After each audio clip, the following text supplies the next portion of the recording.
Next problem, the modulus of the conjugate of z is equal to -2 plus I divided by 1 minus 2i whole square is, okay na. So option A 1 by 5, option B 1 by root 5, option C 1 by 25, option D root 5, okay na. So problem May 17, 2023 shift 2 లో అడిగినారు, okay na. Solution given z is equal to -2 plus I divided by 1 minus 2i whole square, okay na. So given రాసుకున్నాం. So next స్టెప్లో simplification చేసుకుందాం.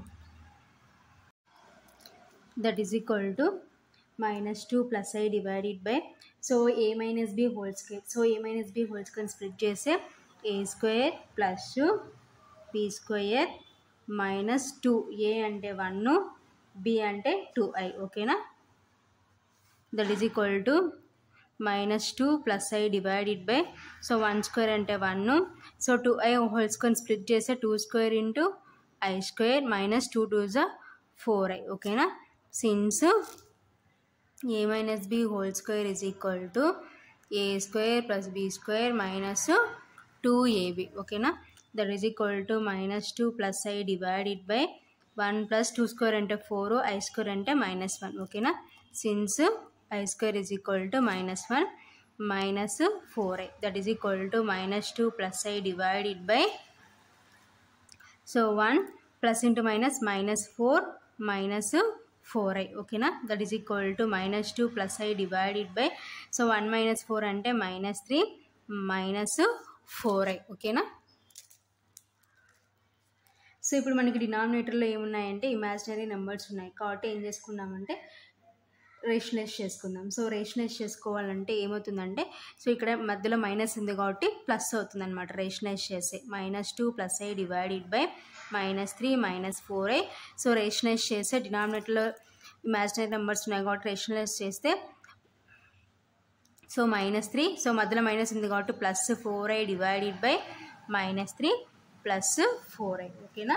That is equal to, so ఈ total మొత్తాన్ని ఒకసారి దీంతో multiplication చేసుకోవాలన్నమాట.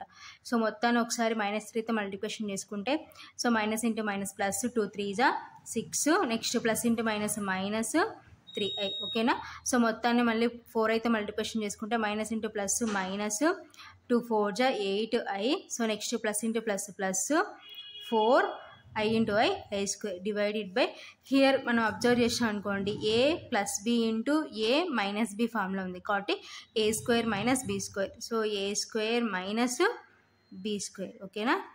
సో ఏంటి, since a plus b into a minus b is equal to a square minus b square అనమాట, ఓకేనా. So here a is equal to -3 comma b is equal to 4i, ఓకేనా.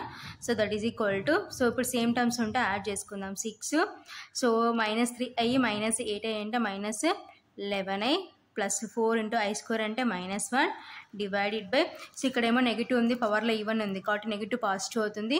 So 3 square అంటే 9 minus, so 4 square అంటే 16, so I square అంటే -1, ఓకేనా. So that is equal to 6 minus 11i plus into minus -4 divided by 9 minus into minus plus 16, ఓకేనా. That is equal to, so 6 minus 4 అంటే 2 minus 11i divided by, so 9 plus 16 అంటే 25, ఓకేనా. So that is equal to, so ఇప్పుడు న్యూమరేటర్లో 2 terms ఉన్నాయి, డినామినేటర్లో 1 term ఉంది కాబట్టి separate చేసి 2/25, సో నెక్స్ట్ -11/25 ఇంటూ I, ఓకేనా. సో ఇదంతా దేని వాల్యూ అంటే జెడ్ వాల్యూ అనమాట, ఓకేనా. సో ఇప్పుడు దీనికి మనం ఏం కనుక్కోవాలి, కాంజుగేట్ కనుక్కోవాలి, ఓకేనా. So Z is equal to ఏంటి, 2/25 - 11/25 ఇంటూ I. సో దీనికి కాంజుగేట్ ఏమవుతుందంటే జెడ్ బార్ అవుతుంది. సో ఇక్కడ మైనస్ ఉంది కాబట్టి ప్లస్ అవుతుంది అనమాట, ఆపోజిట్ అనమాట కాంజుగేట్ అంటే, ఓకేనా. So therefore z bar is equal to, so ఏమవుతుందంటే 2/25 ప్లస్ 11/25 ఇంటూ I, ఓకేనా. So conjugate. సో ఇప్పుడు ఏం కనుక్కోవాలి, మాడ్ జెడ్ బార్ కనుక్కోవాలి. సో మాడ్ జెడ్ బార్ ఏమవుతుందంటే square root of 2/25 whole square plus 11/25 whole square. ఓకేనా. So that is equal to, so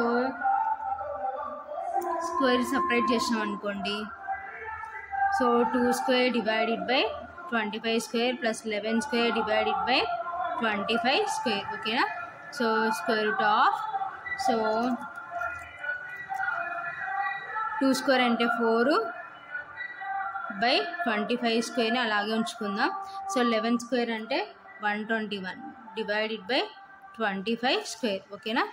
so square root of, so రెండిట్లో కామన్గా ఏముంది మనకి 1/25 square ఉంది. సో 1/25 squareని కామన్ తీసుకుంటే 4 + 121. ఓకేనా.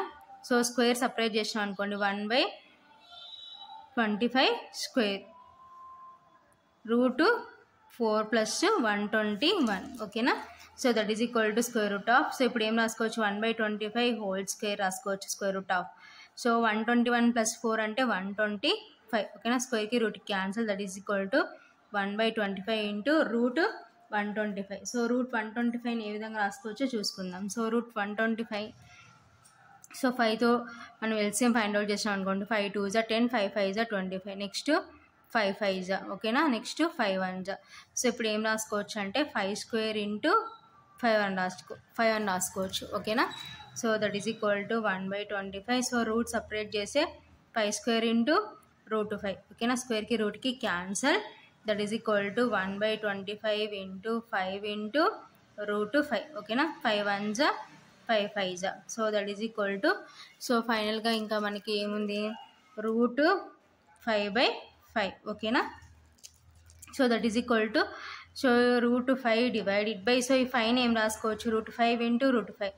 సో మళ్ళీ రూట్ 5 హోల్ స్క్వేర్ రాయొచ్చు, స్క్వేర్కి రూట్కి క్యాన్సిల్ అవుతుంది, అప్పుడు 5 వస్తుంది కాబట్టి ఈ విధంగా రాసుకుంటాం. So root 5 cancel, that is equal to 1/5. ఓకేనా.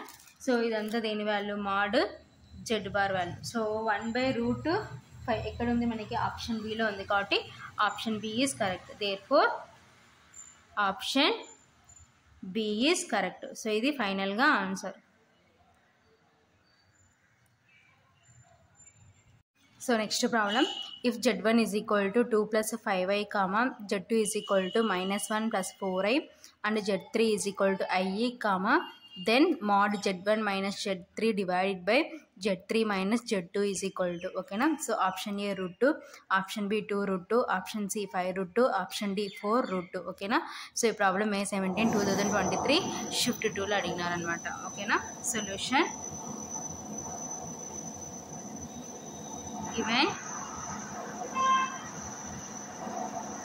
mod Z1 - Z3 divided by Z3 - Z2. ఓకేనా. That is equal to, so Z1 value ఎంత, 2 + 5i మైనస్ Z3 అంటే i divided by, so Z3 అంటే i మైనస్ ఆఫ్ Z2 అంటే -1 + 4i. ఓకేనా.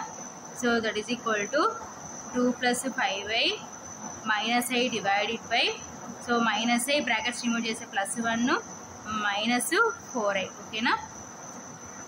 That is equal to mod 2 + 5i - i అంటే +4i divided by, so 1 + i - 4i అంటే -3i. ఓకేనా. So ఇది ఈ విధంగా సింప్లిఫికేషన్ చేస్తాం. ఇప్పుడు ఏం చేయాలి, దీనికి మోడ్ ఫైండ్ అవుట్ చేయాలి. సో న్యూమరేటర్కి మోడ్ ఫైండ్ అవుట్ చేసే square root of 2² + 4² divided by, so denominator find out చేసే 1² + -3 హోల్ స్క్వేర్. ఓకేనా. That is equal to square root of 2² అంటే 4, 4² అంటే 16 డివైడెడ్ బై, సో 1² అంటే 1 -3 హోల్ స్క్వేర్ అంటే, సో నెగిటివ్ ఇక్కడ పవర్లో ఈవెన్ ఉంది కాబట్టి నెగిటివ్ పాజిటివ్ అవుతుంది, 3² అంటే 9. ఓకేనా. దట్ ఈజ్ ఈక్వల్ టు 4 + 16 అంటే 20 డివైడెడ్ బై √1 + 9 అంటే 10. ఓకేనా. That is equal to, so ఇప్పుడు దీన్ని మనం సింప్లిఫికేషన్ చేసుకుందాం. ఓకేనా. సో √20ని ఏం రాసుకోవచ్చు, √2 × 10. ఓకేనా. సో √10. ఓకేనా. సో ఇప్పుడు దీన్ని సపరేట్ చేసే √2 × √10 divided by √10. So √10 cancel, that is equal to √2. ఓకేనా. సో ఇక్కడ ఉంది మనకి ఆప్షన్ ఏలో ఉంది కాబట్టి therefore option A is correct. So ఇది ఫైనల్గా ఆన్సర్. ఓకేనా. So option A is correct.